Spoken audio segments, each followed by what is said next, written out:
എന്നെ ഫോളോ ചെയ്യണവർക്ക് കണ്ടാൽ മനസ്സിലാവും. ഈ വീഡിയോ ഞാൻ കുറച്ച് ദിവസം മുമ്പ് സ്റ്റോറി ഇട്ടിട്ടുണ്ടായി. നമ്മൾ ഒരു സ്ഥലത്ത് വീണ്ടും വീണ്ടും പോണെങ്കിൽ അവിടെ നമ്മളെ സ്റ്റിക്ക് ഓൺ ചെയ്യണ എന്തെങ്കിലും സംതിങ് ഉണ്ടാവും.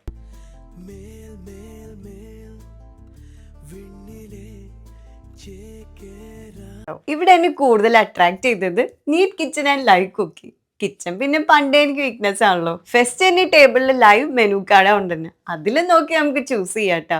നമ്മൾ കുറെ ഒന്നും ചൂസ് ചെയ്യാൻ നിന്നില്ല, നമ്മളെല്ലാം വാങ്ങിച്ചാൽ നല്ല കൊതിയായിട്ടാണ് കേട്ടോ. ഇവിടുത്തെ മീൽസിന്റെ കൂടി ഒരു സ്പെഷ്യൽ കറി ഉണ്ട് കേട്ടാ. സത്യം പറഞ്ഞാൽ അത് മാത്രം മതി നമുക്ക് ചോറിന്നാൻ വേണ്ടിയിട്ട്. ഉണക്കച്ചെമ്പിനും മാങ്ങയും തക്കാളിയും കൂടി ഇട്ടിട്ട് തേങ്ങ വറുത്തരച്ച് വെച്ചൊരു കറി, കൂടെ നൊസ്റ്റാൾജിക് കോമ്പിനേഷൻസും. എന്നെ പോലെ ഫുഡ് ആസ്വദിച്ച് കഴിക്കണവര് ഒരു പ്രാവശ്യമെങ്കിലും ട്രൈ ചെയ്യണം കേട്ടോ. ഇതൊരു പ്രൊമോഷൻ ആയിട്ടൊന്നും എടുക്കണ്ട. കേരളത്തിൽ തന്നെ ബെസ്റ്റ് സീ ഫുഡ് റെസ്റ്റോറന്റിനുള്ള അവാർഡ് കിട്ടിയ റെസ്റ്റോറന്റ് കൂടിയാണ് പോനിക്കര കുസീന. ഇവിടുത്തെ മാസ്റ്റർ പീസ് ആയിട്ടാണ് കാളാഞ്ചി മസാല ഇട്ട് പൊള്ളിച്ചത്. ഇത് കഴിക്കാനും കൂടി വേണ്ടിയിട്ടാണ് രണ്ടാമത് വന്നപ്പോ ഇക്കാകാനും കൂടെ കൂട്ടി. ഇതൊരിക്കാക്കും പിന്നെ പണ്ട് മുതലേ തേങ്ങരച്ച കറീനോട് കുറച്ച് പ്രേമം കൂടുതലാണ് കേട്ടോ. പൊതുവെ നമ്മുടെ കൊച്ചിയിൽ 2 മണി കഴിഞ്ഞാൽ ചോറ് കിട്ടാൻ നല്ല പ്രയാസമാണ്.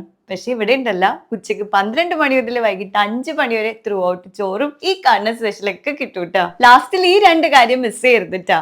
ഒന്ന് അവരുടെ കണ്ണൂർ കോക്ടെയിലും പിന്നെ ഒന്ന് പായസവും. അൽഹംദുലില്ലാ റാഹത്തായിരുന്നു. അപ്പൊ ലൊക്കേഷൻ വന്നത് എറണാകുളം ചിറ്റൂർ റോഡ് പോനിക്കര കുസീന.